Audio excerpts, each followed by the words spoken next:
Buenos días, para los que no me conocen, yo soy Daniel, uno de los pastores de la iglesia. Andrés va a dirigir más adelante en la cena del Señor. Hoy tengo el privilegio de compartirles la palabra de Dios.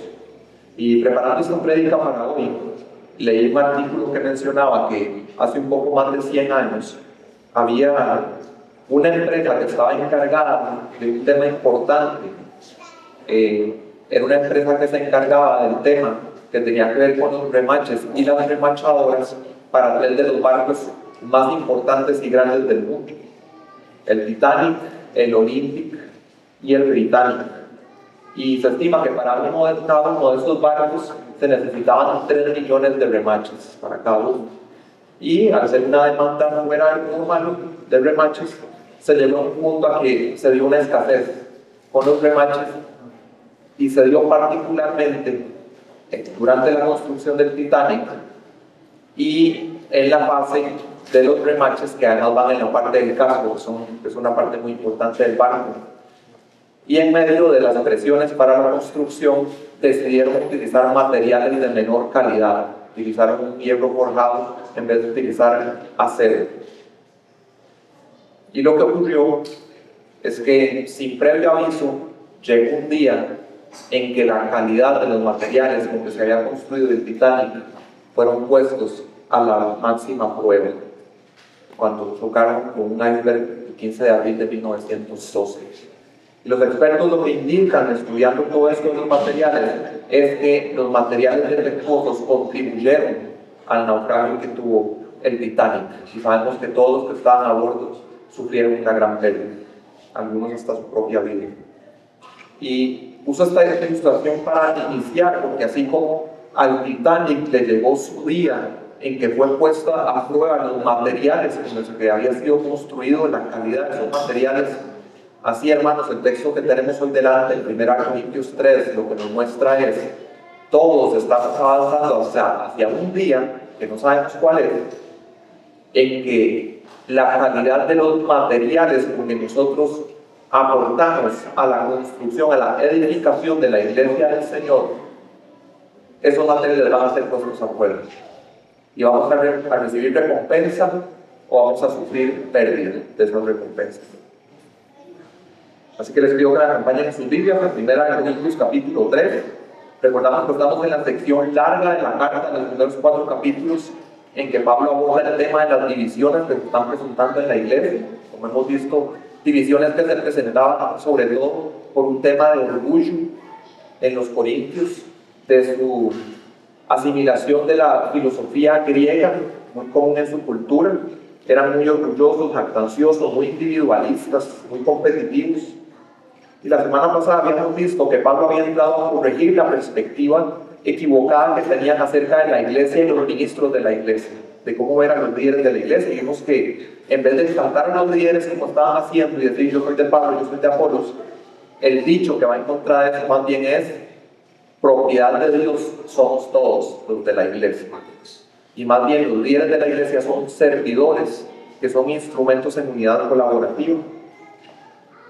Y en el pasaje de la vez pasada, Pablo ya empezó a introducir el tema al que vamos a entrar de lleno hoy. Ahí lo pueden ver en 1 Corintios 3:8, en que Pablo dice: el que planta y el que riega, Pablo, Apolos, son una misma cosa, pero cada uno recibirá su propia recompensa conforme a su propio trabajo. Entonces, aunque habíamos enfatizado la vez pasada la diversidad de los siervos de Dios, de que trabajan en conjunto, en unidad del propósito, Pablo no deja de decirte que hay una dimensión en que cada uno de nosotros hace un aporte personal y que un día va a ser evaluado y recompensado. Había usado la semana pasada una imagen de agricultura, y al cierre del versículo 9 empieza a transicionar a la figura que tenemos hoy. Entonces, en el versículo 9 había dicho: de Dios somos colaboradores en la labor, de Dios ustedes en el campo de cultivo, y por último, que esto ya empata más con nuestro texto para hoy, de Dios ustedes son edificio.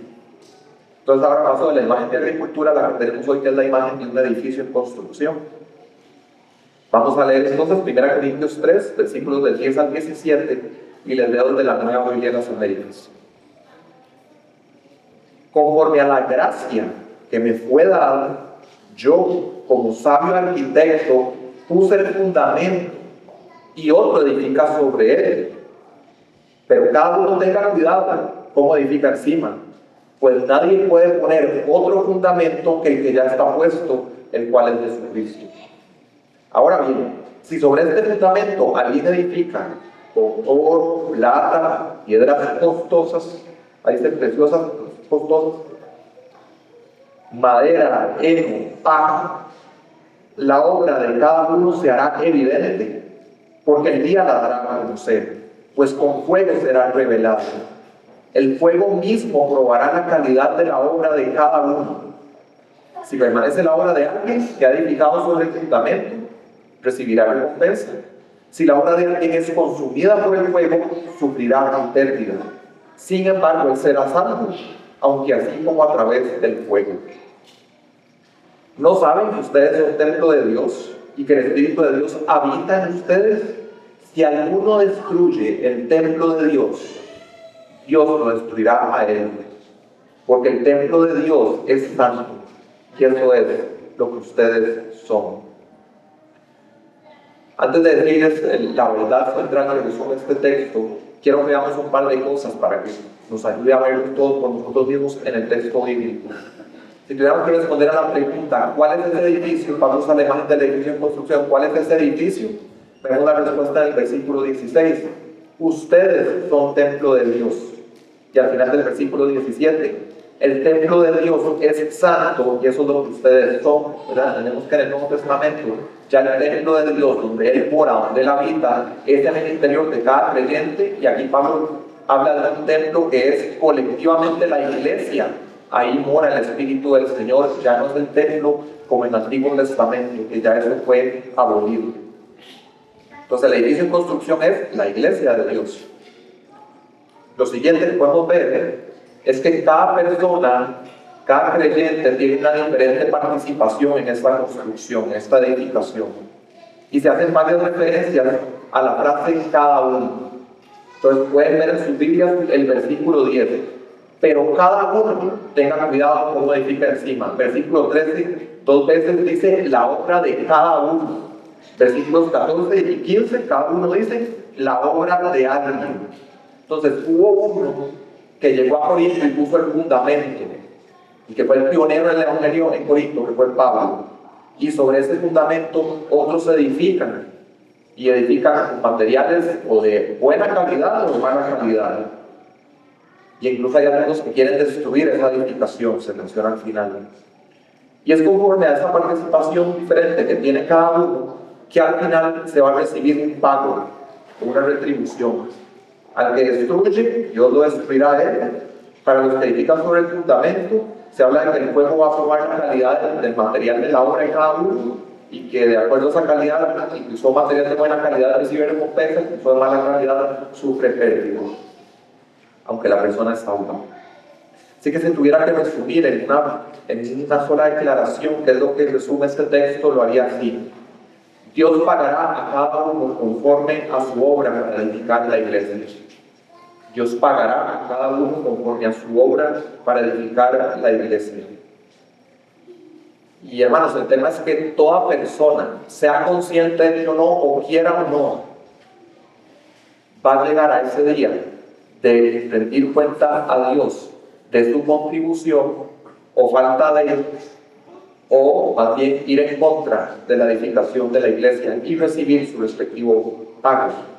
Y yo como pastor, hablando a creyentes, lo que yo quisiera, producto de esta predicación, es que seamos motivados, movidos, a que cuando llegue ese día delante del Señor, recibamos la máxima recompensa, que es lo que Él quiere que nosotros tengamos, es algo que nos llama, y nos da toda su gracia para que podamos tenerla. Así que mi propósito es que, fundamentados en Cristo, edifiquemos la iglesia según la voluntad revelada de Dios. El texto que ya leímos lo vamos a ver en 3 puntos, y lo estoy enfocando como 3 personajes en la edificación de la iglesia. El primero es el edificador que pone el fundamento, que está en los versículos 10 y 11. El segundo es el edificador que prosigue, que está en los versículos 12 al 15. Y por último está el destructor, que será juzgado en los versículos 16 y 17. Así que vamos a enfocarnos primero en los versículos 10 y 11 para hablar del primer personaje, que es el edificador que pone el fundamento. Fue Pablo en su segundo viaje misionero que incursionó en Corinto con el Evangelio, donde nunca había sido Cristo nombrado. Él penetra ahí con el Evangelio. Y como habíamos visto al inicio del capítulo 2, Pablo se propuso no saber nada en medio de los corintios, excepto a Jesucristo y a este crucificado. Y ya habíamos visto este texto, pero recordamos que es que para que la iglesia sea iglesia verdadera no puede haber otro fundamento. Tiene que ser Cristo crucificado, lo que se predica, sin contaminantes externos que vengan a menoscabar el Evangelio, la buena noticia. Lo hizo así de una manera planeada e intencional, porque sabe que no hay otro camino para que el resultado final sea una verdadera iglesia. Al final del versículo, al inicio del versículo 10, vemos que Pablo acredita el que él haya sido puesto en esa posición de sabio arquitecto, el que ponía el fundamento, lo atribuye a la gracia de Dios. Fue gracia de Dios, un regalo de Dios, la oportunidad que fue dada no a otros, sino a él, para que él llevara el Evangelio a Corinto. Él entiende que es todo conforme a la gracia de Dios, que le permitió que a él ser el que entraba a Corinto con el Evangelio, para hacer lo que él llama sabio arquitecto.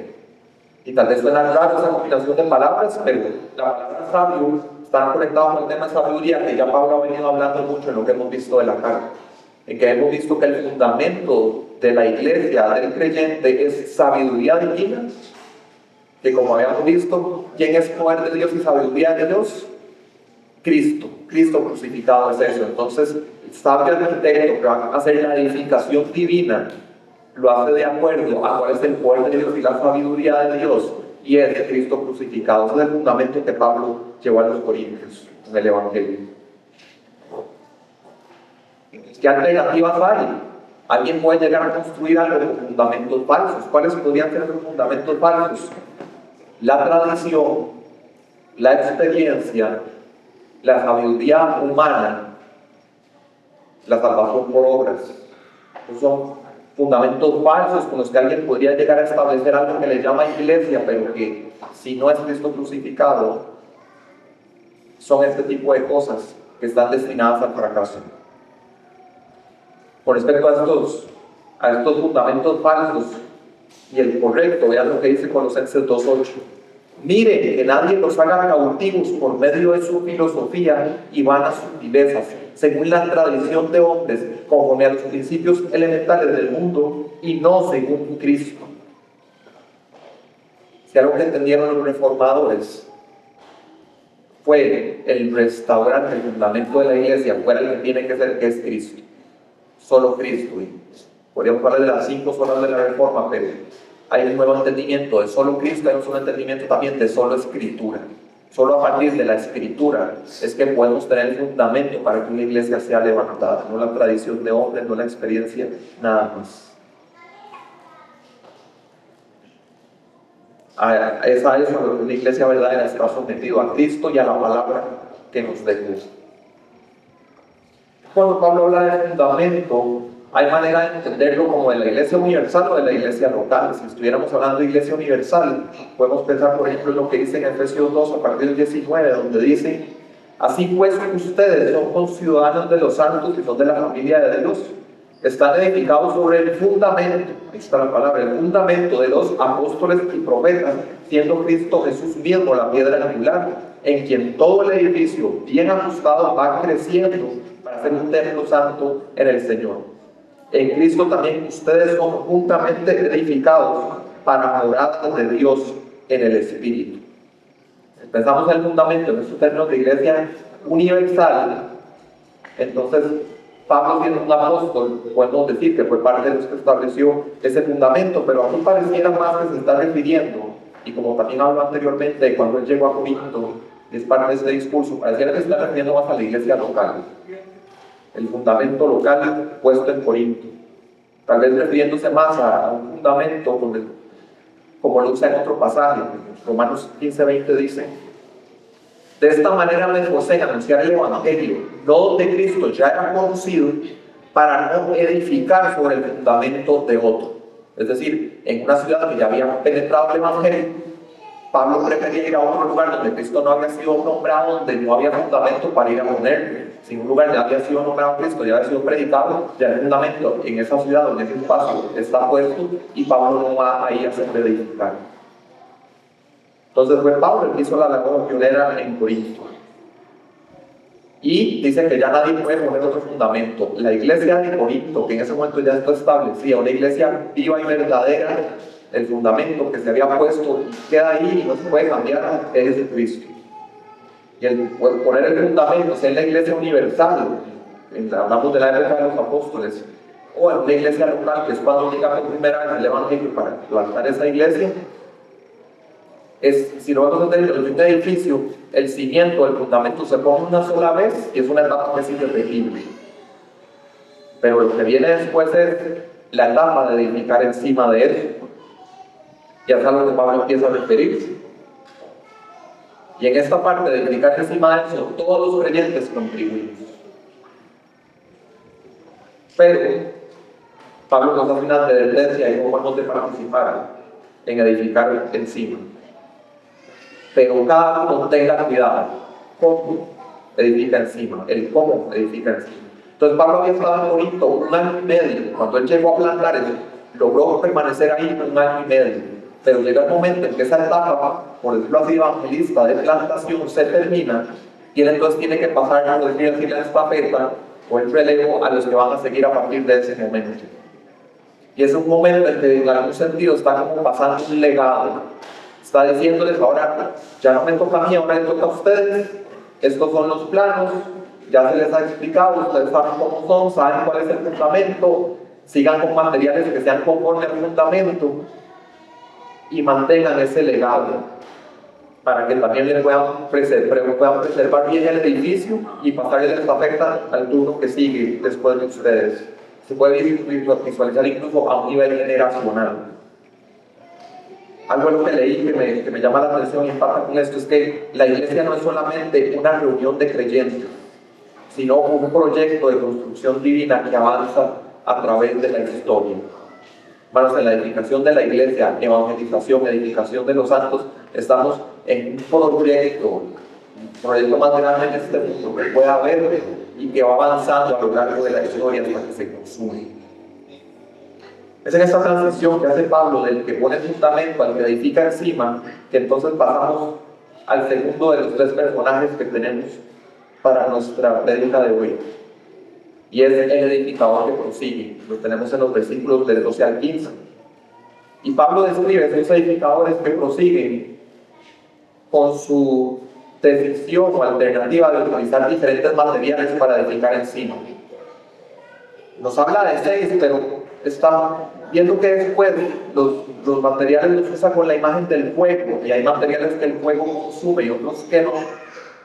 Está hablando, pareciera, de 2 tríos, 2 posibilidades de materiales. El primero es oro, plata y piedras costosas que el fuego no consume. Y el otro trío de materiales se compone de madera, heno y paja, hojarasca. Entonces Pablo lo que explica es que va a llegar un día y va a ser puesto a prueba el material con que las personas sobreedificaron en la iglesia. Esa prueba va a ser por fuego, hermanos, y esto podemos visualizarlo como que avanzando el tiempo, cuando llegue ese día y cuando pasamos de este momento presente a esta etapa futura determinada por el Señor, es como que en medio hubiera una cortina de fuego que quema todo y al otro lado llegamos sin nada, a excepción de ciertos materiales que si los usamos para construir, pasamos por ese fuego y son cosas que perduran hasta el otro lado, y es lo único que puede pasar de un lado a otro, aparte de la persona misma. Al hablar de la calidad de algo, ya no estamos hablando tanto de qué es, ya no estamos hablando de materiales, estamos hablando de qué tipo es. O sea, ya nos vamos a examinar más minuciosamente sus aspectos internos y ver qué lo caracteriza, si es durable, si es puro. Y si pensáramos en términos del ministerio cristiano, para empezar a darle forma a esto que no sea tan abstracto, podemos hablar de no solamente hacer una acción correcta, sino que podemos pensar en el cómo, también en el hacerlo con la intención de corazón correcta o el propósito correcto. De hecho, que más adelante, dentro de 2 prédicas, en el capítulo 4, versículo 5, vean algo que dice Pablo sobre el criterio de evaluación que va a usar Dios. Esperen hasta que el Señor venga. El día es el día que el Señor venga, el día de esa prueba. Esperan hasta que el Señor venga, el cual sacará a la luz las cosas ocultas en las tinieblas y también pondrá de manifiesto los designios de los corazones. Entonces cada uno recibirá de parte de Dios la alabanza que le corresponde. Entonces el criterio de Dios se va inclusive a las intenciones del corazón, a los designios en el interior de la persona, y no es solamente la apariencia externa o superficial de una acción. Jesús en el Sermón del Monte dio ejemplos de malos materiales de construcción en términos de la recompensa. Nos habla más del término de la recompensa, si lo utilizamos para el texto de hoy. Vean lo que dicen varios de los textos del Sermón del Monte. Dice: cuídense de no practicar su justicia delante de los hombres para, y entre las 4 frases que voy a usar está el para, es que en la Biblia el para indica propósito, esa intención del corazón.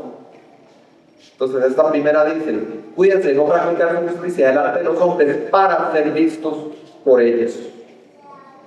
Versículo 2: cuando hagas una obra de caridad, no lo hagas de tal manera como hacen los hipócritas para ser alabados por los hombres. Versículo 5: cuando ustedes oren, no sean como los hipócritas, que lo hacen de tal y tal manera para ser vistos por los hombres. El versículo 16: cuando ayunen, no lo hagan de cierta manera como los hipócritas para mostrar a los hombres que están ayunando.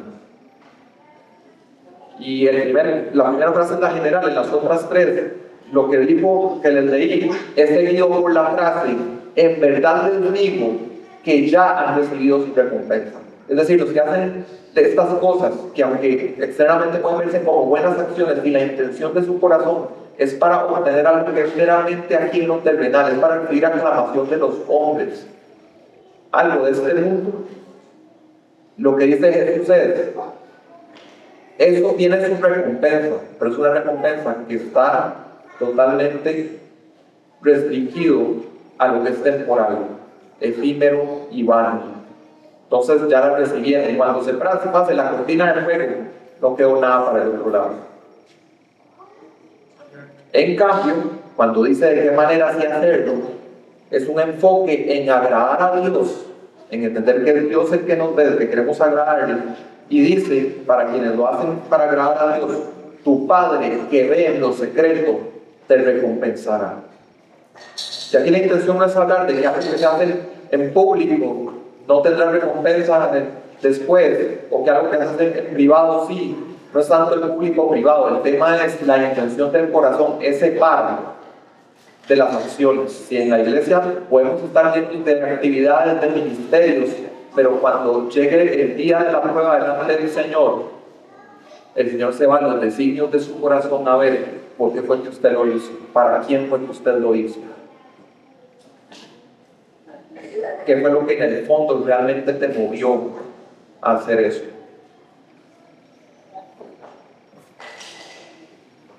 Y en este día de la prueba pudiéramos darnos cuenta que muchos preferimos lo vano y lo temporal que lo de valor eterno.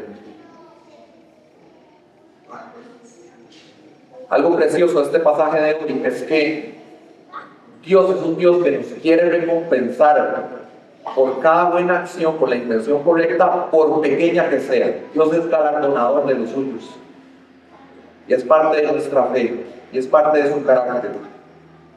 Por pequeña que sea una acción, pero que avance en su reino y sirve a los santos, Dios la quiere recompensar. En Hebreos 6:10 dice: porque Dios no es injusto como para olvidarse de la obra de ustedes y del amor que han mostrado hacia su nombre. ¿Cómo se ve ese amor que han mostrado hacia su nombre? habiendo servido y sirviendo aún a los santos. Servicio a la iglesia, a los hermanos, en amor genuino. Es amor al nombre del Señor y todo va a ser recompensado por Él. Él no lo olvida y va a recompensar. En Mateo 10 lo dice de esta otra manera Jesús, que lo leyó Kevin. El que reciba un profeta como a profeta, recibirá recompensa de profeta, y el que reciba un justo como justo, recibirá recompensa de justo. Y cualquiera que como discípulo dé a beber, aunque sea solo un vaso de agua fría a uno de estos pequeños o humildes, de estos que son del Señor, en verdad les digo que no perderá su recompensa. Hermanos, cosas que nosotros ya ni nos acordamos, que hemos hecho con una intención de corazón, de amor al Señor, de servir a su pueblo, el Señor la tiene presente porque quiere ser galardonado de nosotros, en su gracia. Apocalipsis, al cierre del libro, dice: yo vengo pronto, dice el Señor, y mi recompensa está conmigo para recompensar a cada uno según sea su obra. En ese momento glorioso, como también dice Lucas 14, será recompensado en la resurrección de los justos. En ese momento que Cristo regrese por su iglesia, que también es el momento de la resurrección, será también el momento de recibir la recompensa que el Señor quiere darnos. Y muchos llaman a este momento o a esta situación de las recompensas el tribunal de Cristo.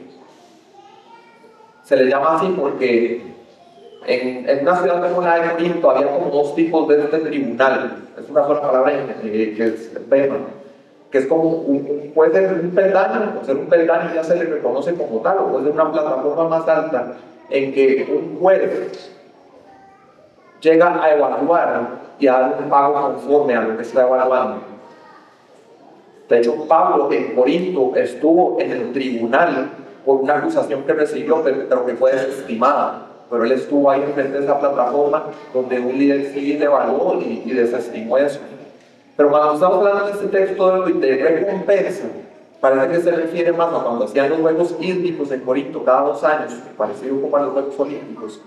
Los jueces se sentaban en esta plataforma y ellos tenían que ver que los participantes, los atletas, hicieran todo conforme a las reglas y al final darles su premio a los que ganaron un premio. Hermanos, si esta es la imagen que trae Pablo, y la idea es que es como que estuviéramos en esta carrera y va a llegar un momento al final en que cada uno de nosotros va a comparecer delante de Cristo. No atemorizados, porque es un tribunal para recompensar, no es de condenación, es para recompensar, en el caso de los creyentes. Y en ese momento vamos a escuchar, como decía ahí, nuestra alabanza de Dios. Específicamente, de esto del tribunal de Cristo, 2 Corintios 5:10 dice: porque todos nosotros debemos comparecer ante el tribunal de Cristo para que cada uno sea recompensado por sus hechos, estando en el cuerpo de acuerdo con lo que hizo, sea bueno o sea malo. Varias veces hemos visto que esta recompensa es según la obra de cada uno. Y nosotros que entendemos bien la salvación, que es por gracia, que es por fe, que no es por obras, cuando empezamos a escuchar este lenguaje de recompensa de obras, tal vez nos podemos empezar a inquietar un poco. Pero el lenguaje bíblico, lo importante es que sepamos distinguirlo bien. No había de inquietarnos. En una de las referencias que leí dice lo siguiente: las Escrituras presentan dos verdades complementarias. La salvación es un don gratuito independientemente de las obras. Sin embargo, las obras realizadas por gracia se recompensan con una recompensa proporcional. Esto distingue la entrada al reino, completamente por gracia, de las recompensas dentro del reino, sujetas a evaluación.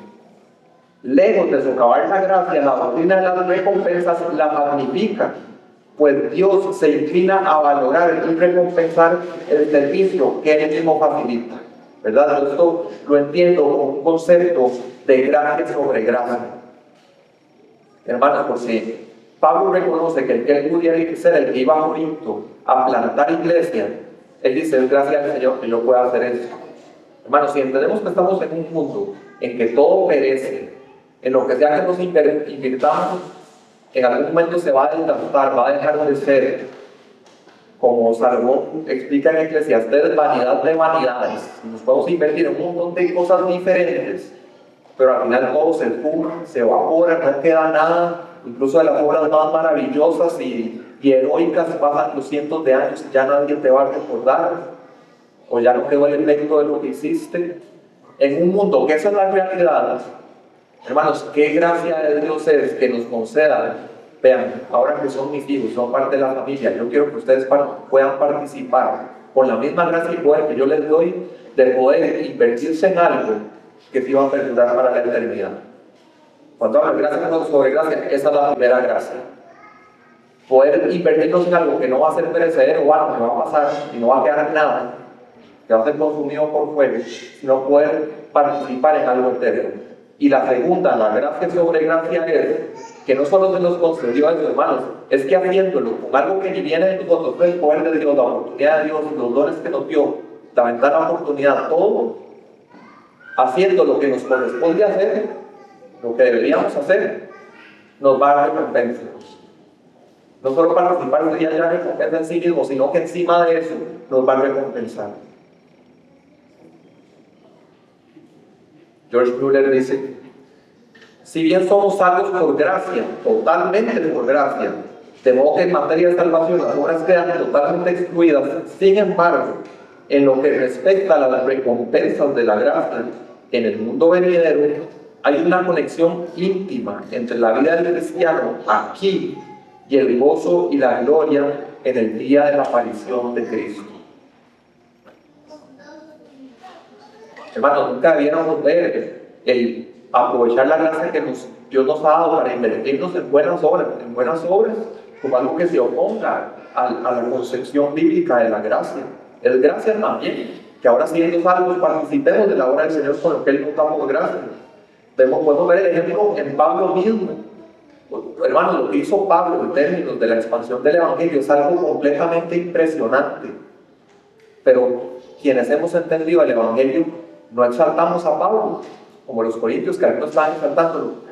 No exaltamos a Pablo. Entendemos que el que es exaltado en esto es Dios, que se perfeccionó en la debilidad de un hombre, pecador y perseguidor de la iglesia, y lo transformó y lo usó como instrumento. Pablo mismo lo entendía así.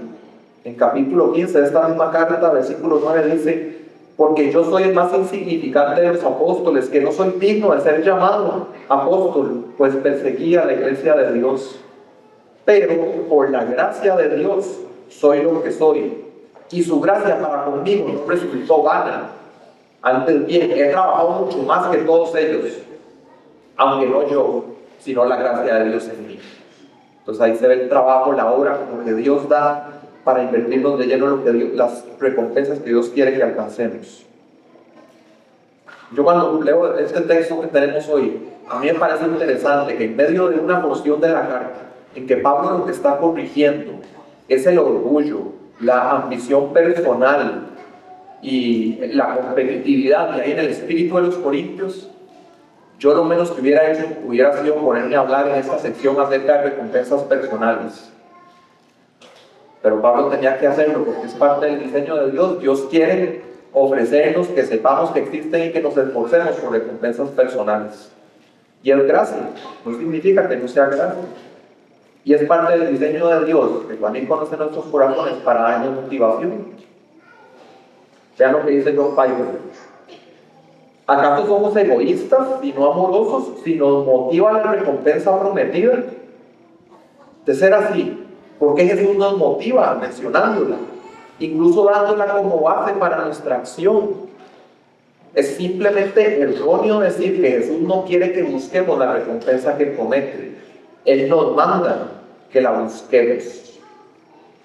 Creo que cuando dice que nos manda que la busquemos se refiere a cuando Jesús dice: no se hagan tesoros en la tierra, pero dice: háganse tesoros en el cielo. Es un mandato: háganse tesoros en el cielo. El tema no es que es pecado hacerse tesoros.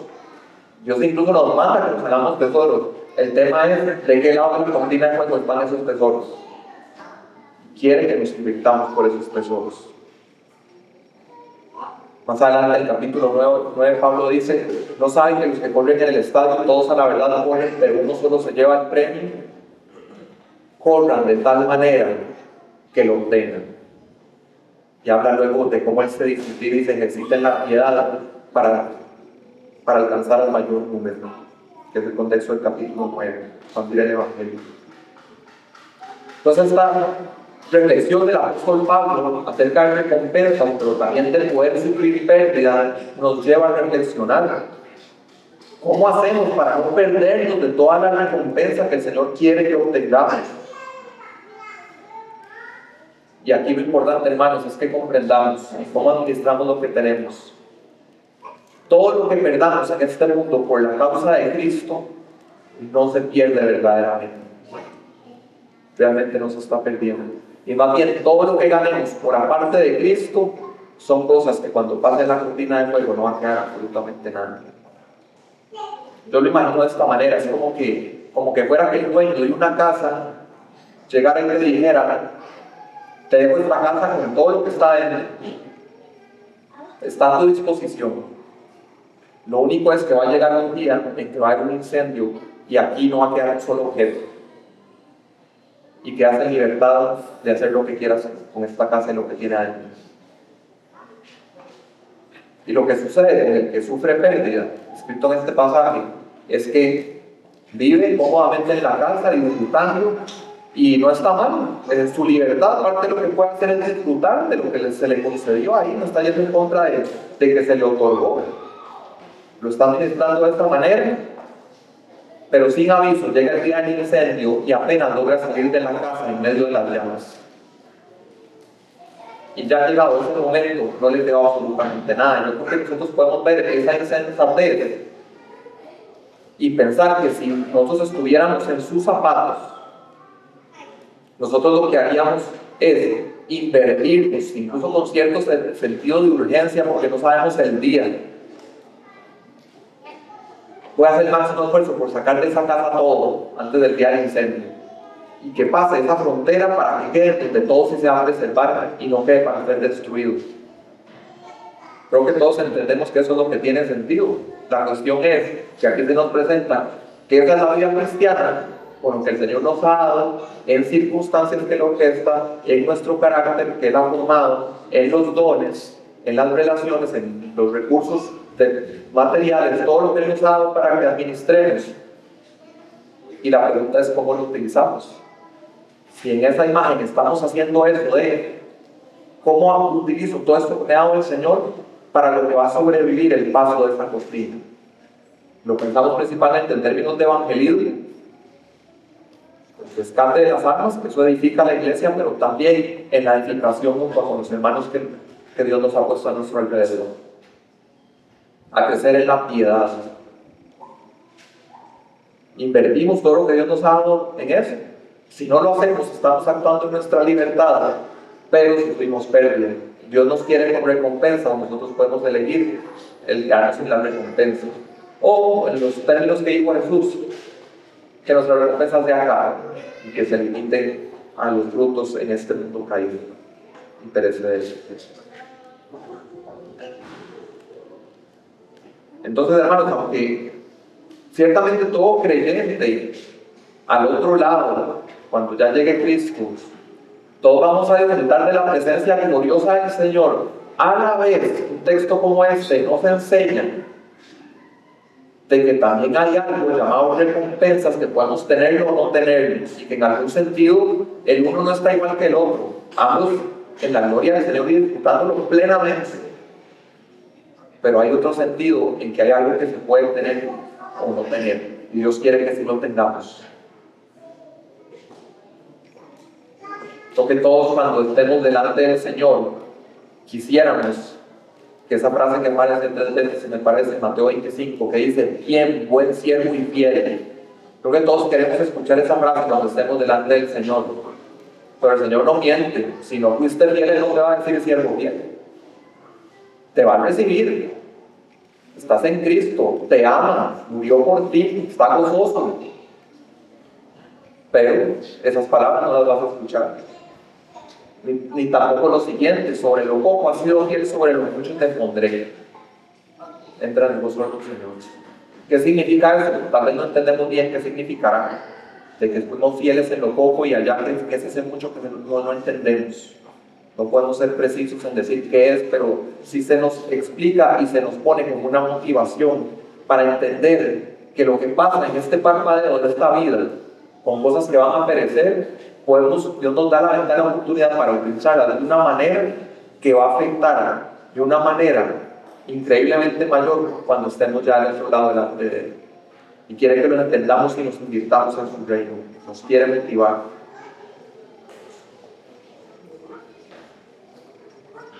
Y algo que es importante que mencione en este texto, porque si no lo menciono acá, no habrá prédica que lo mencione, porque es justo este texto, es que no sé si ustedes lo saben, pero en gran parte, o más bien como la gota que derramó el vaso que se diera la reforma, tuvo que ver con este texto. Porque la Iglesia Romana Católica de este texto es que entiende que existe algo llamado el purgatorio, que no es un lugar, sino que es como un estado del alma, supuesto, en que esa alma está en purificación durante cierto tiempo, que aunque esa persona haya muerto en gracia de Dios, pero es que aún necesita ser limpiada de sus pecados antes de entrar al cielo. Ese es el entendimiento católico romano. Entonces yo creo que viendo el texto ustedes puedan ver si eso es así o no. ¿Qué es lo que es probado por fuego? En el texto que hemos visto. Y varias veces se decía, lo que es probado es la obra, no es la persona misma, no es el alma, es la obra la que es puesta a prueba para ver si hay recompensa. No se habla de calificación del alma en este pasaje, se habla más bien de una prueba para ver qué tan puras fueron las obras que ya se hicieron.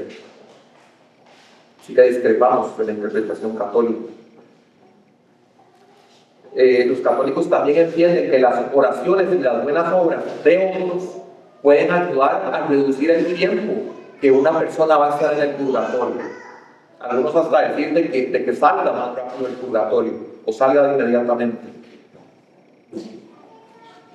Pero en nuestro texto, si vimos una frase del principio, una frase que se repitió una tras otra vez, era cada uno. Todo este texto apunta a que en ese momento, delante de esta plataforma del tribunal de Cristo va a lidiar con cada uno específicamente en lo suyo. No habla de que lo que hizo otro por esa persona venga a contribuir para lo que va a ocurrir con esta persona en su recompensa o no. Es cada uno. Así que también discrepamos en que algo que hagan pueda terminar afectando la condición de alguno. Entonces, algo la que derramó el vaso con la reforma tiene que ver con algo llamado las indulgencias o la venta de las indulgencias, en que ahí en los años 1500 estaban recaudándose los fondos para la construcción, entiendo que es de la Basílica de San Pedro, y entonces la venta de indulgencias es que donde se aporta ese dinero, eso llega a ser como un tesoro de la iglesia en que eso puede aportarse a estas personas en el purgatorio para que puedan salir más pronto, para que puedan avanzar más en su purificación.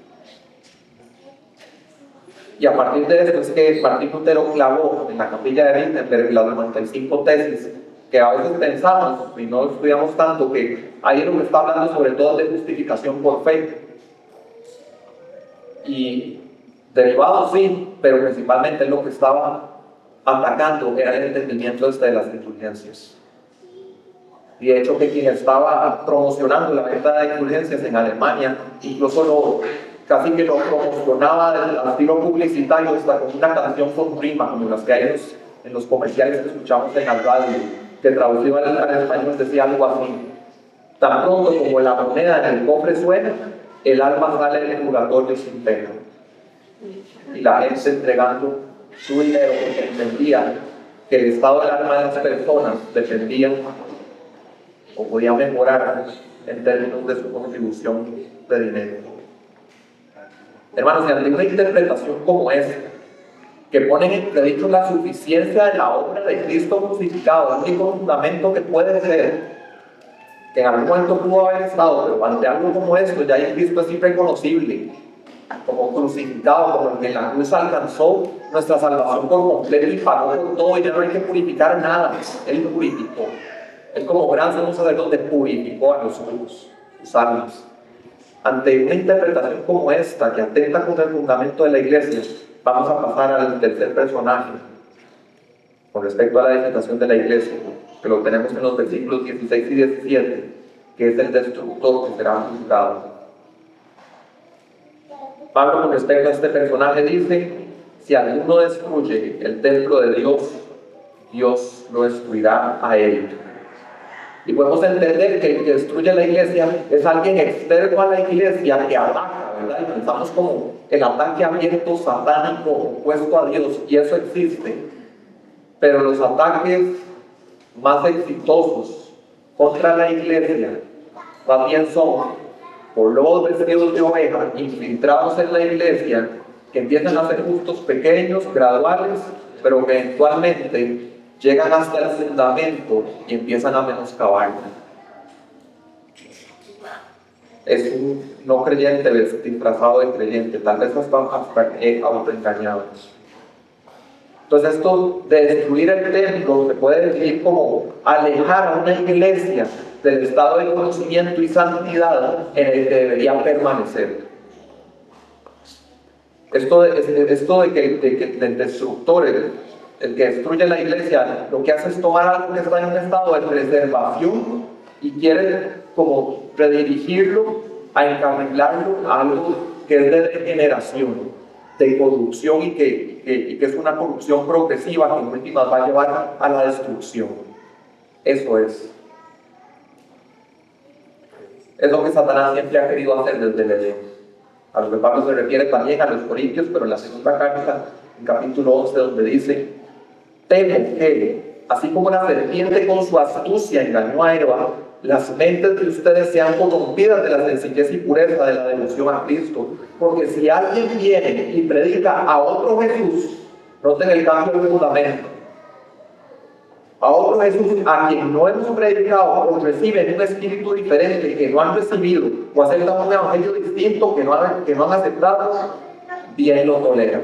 Porque ya en la segunda carta se han infiltrado en Corinto falsos apóstoles, ya enseñando cosas destructivas que atentan contra el fundamento.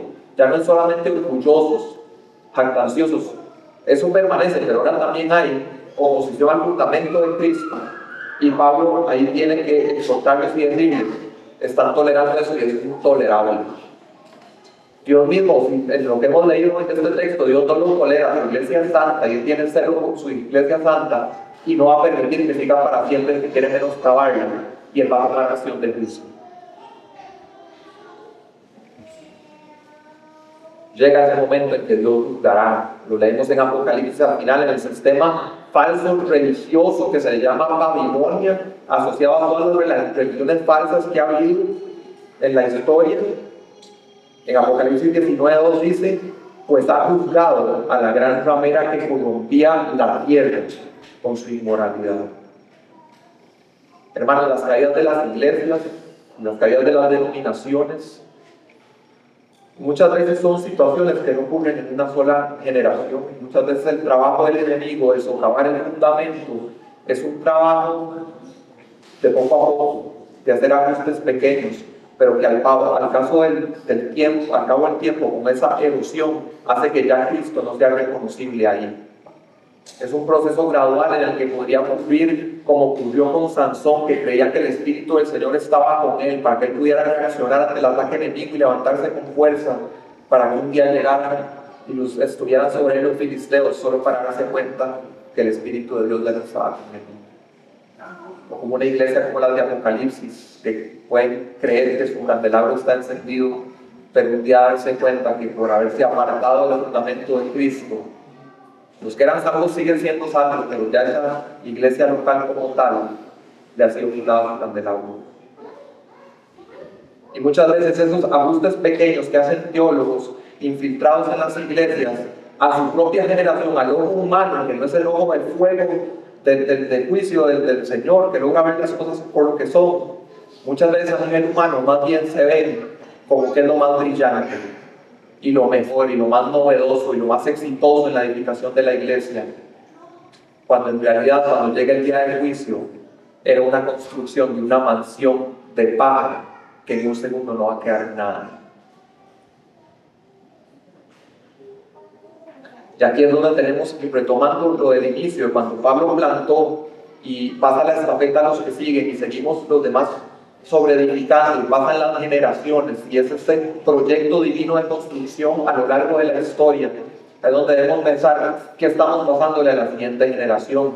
Y si después de la reforma, en los últimos 400 años, lo que se ha estado pasando en creencia y en práctica de las escrituras, de una generación a otra,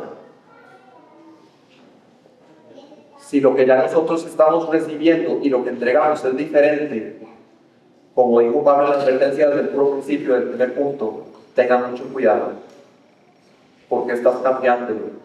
Hermanos, si en los últimos 100 años, como en esos 500 años desde la reforma, en los últimos 100 años como en ningunos otros, cosas que se venían practicando y eran normales en el entendimiento de las escrituras de las iglesias, se han ido cambiando. Se ha ido filtrando el naturalismo, el comunismo, el consumismo, machismo, feminismo, psicología, desviación de roles de género. Hasta conversando el otro día, la práctica de que los niños estén acá en el servicio. Hermanos, fue en los últimos 100 años que eso se perdió. Después de la reforma, 400 años, los niños están aquí con todos nosotros. Por alguna razón, hace 100 años ya no. ¿Por qué? ¿En qué estamos pasando la estafeta con prácticas diferentes? ¿En qué nos estamos pasando? ¿Sale la escritura esas prácticas? Si queremos construir bien y pasar un legado a la siguiente generación, debemos preservar la fe apostólica. Porque lo que hemos visto es que en un área geográfica haya penetrado el Evangelio exitosamente como penetró en Corinto, y luego vino con la reforma a naciones enteras, Europa, Estados Unidos. Que haya sido puesto el fundamento correcto no significa que va a seguir bien puesto para siempre. Y hemos visto como muchas de estas naciones y muchos de estos lugares geográficos ya hasta se usa el término postcristiano para describirlos.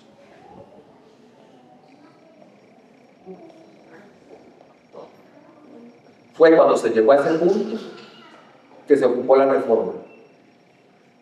Pero ahora incluso las iglesias protestantes están llegando nuevamente a ese punto. Y debemos siempre evaluar a la luz de las escrituras, porque la iglesia reformada siempre debe estar reformándose, ajustándonos a las escrituras, porque hay presión para desviarnos interna y externa. Y así como en Alemania utilizaban esta canción para promover la venta de indulgencias, si le das dinero a Dios recibes este beneficio, ya en las iglesias protestantes no estamos muy diferentes. En que un predicador puede decir que tú siembras la semilla de la fe, y que esa fe se demuestra en dinero, entonces vas a recibir este milagro de parte de Dios. Otra vez en el mismo punto, o sea, si Martín Lutero viera eso, él no diría, esos son de los míos, no, más bien esos son a los que traté de llamarlos a reformar, que reformar no era apartarse o ser rebelde, era regresar a lo que debía hacer, pero no se pudo lograr, entonces tuvo que iniciar algo por la parte. Y nuevamente las iglesias protestantes llegando al mismo punto en que se originaron las iglesias protestantes. Así que hermanos, hay destructores afuera de la iglesia, pero también desde dentro. Pero Dios quiere que seamos fieles en la edificación y quiere recompensarnos. Yo no sé si alguna vez ustedes se han invertido en un proyecto largo, pero que tenían una expectativa bien grande como de esa ilusión de ya verlo terminado, y que hay una motivación día a día de saber que estoy contribuyendo a que estoy más cerca del final. Y lo que vemos hoy en este pasaje acerca de la edificación de la iglesia es que ya somos salvos. Vemos que incluso el que no aprovecha de la mejor manera lo que el Señor le ha dado, igual va a ser salvo, ¿verdad? Aunque no reciba la recompensa como otros y sufrirá la pérdida de esas recompensas, igual la persona es salva. La pregunta es, ante el Señor que quiere recompensarnos, cuando llegue este día, ¿Qué es lo que queremos? ¿Quieres que la obra de tu vida sea una vida de vivir para ti mismo, que es un Titanic construido de paja, que va a ser consumido en un segundo? ¿O quieres que la obra que resulte al final de tu vida sea una iglesia típica, sana, centrada en Cristo, santa, llena del Espíritu y sólida con el paso de las generaciones en medio de diferentes ataques del mundo? ¿Quieres esforzarte en la gracia que Dios te da? Como Pablo le dice a Timoteo, esfuérzate en la gracia para poder un día delante del Señor, además del gozo, estar delante de Él, que siendo creyente lo tienes garantizado, pero además escucharle decir las palabras: bien, buen siervo y fiel. Al final de la construcción, moraremos con el Señor en la plenitud de su reino. En este momento lo que decimos es cómo queremos contribuir para que eso ocurra, y cuando venga ese glorioso momento, cuando ya esté el edificio completo y se muestre la gloria de Cristo en la iglesia que Él mismo ha purificado. Oremos. Padre, te agradecemos porque nos has rescatado por gracia y sabemos que ha sido un regalo, que no ha sido por nuestras obras, pero entendemos que también somos nuevas criaturas en Cristo Jesús para buenas obras. Y Padre, solo el gozo de la compasión y el deleite de conocerte y de todo lo demás que llevamos como pérdida ya es suficiente. Pero encima de eso, Señor, nos llenas de capacidades, de dones, de oportunidades abiertas para invertir en el eterno, y además nos quieres recompensar, Señor. Cuán grande es tu gracia, Señor, cuán generoso eres, cuán de verdad eres un Dios que da conforme a tus riquezas infinitas, eternas. Padre, danos el corazón que pueda discernir, Señor, lo temporal de lo eterno, que pueda discernir lo vano de lo que perdura, Señor. Y te pedimos que transforme nuestro corazón para que las intenciones que broten de Él sean primeramente de hacer las cosas para tu gloria, de exaltar el nombre de Cristo, de amarte. Y aquí en este mundo, que esperamos la venida de Cristo, que te amemos a través de servir a tu iglesia, con sencillez de corazón, con un amor puro hacia los hermanos, Señor. Guárdanos de motivaciones equivocadas, Señor, para que nuestra recompensa no sea ahora, sino que sea en tu reino consumada, Señor. Pero gracias porque ya somos parte de tu reino. Cuán bueno eres, Dios, te amamos. Purifícanos para invertirnos en tu reino. En su nombre de Cristo te lo pedimos. Amén.